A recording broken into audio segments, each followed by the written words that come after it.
Il y avait aussi une inscription au-dessus de lui. Celui-ci est le roi des Juifs. L'un des malfaiteurs suspendu à la croix l'injuriait. N'es-tu pas le Christ? Sauve-toi toi-même, et nous aussi. Mais l'autre, le reprenant, déclara: Tu n'as même pas crainte de Dieu alors que tu subis la même peine? Pour nous, c'est justice, nous payons nos actes. Mais lui n'a rien fait de mal. Ce qui me marque beaucoup dans cet évangile, c'est qu'on a trois personnes, Jésus et les deux larrons, le bon larron et le mauvais larron, qui sont dans la même situation, et chacun va avoir une attitude face à la situation face à l'épreuve qu'il traverse, qui va être totalement différente.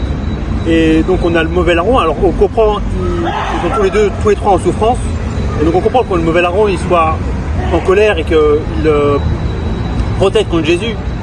Et pourtant, ce qui me stupéfait, ça va être la réaction du bon larron, qui lui aussi souffre, lui aussi a les mêmes problèmes en fait, les mêmes soucis. Et pourtant, il va avoir deux attitudes. Une envers l'attitude du mauvais larron en lui disant reprends-toi, maîtrise-toi, car c'est quand même à Dieu que tu parles. Donc il reconnaît la divinité de Jésus, qui pourtant rien ne le différencie des deux autres. Et ensuite, au lieu d'être en colère contre Dieu pour la situation qu'il vit, il va quand même accepter son propre état, et même reconnaître donc Jésus comme Dieu pour l'implorer de venir à son secours, et pas seulement à son secours matériel de descends-nous de la croix nous aussi, mais à son secours spirituel, de souviens-toi de nous quand tu seras au paradis. Et à chaque fois que je dis cet évangile,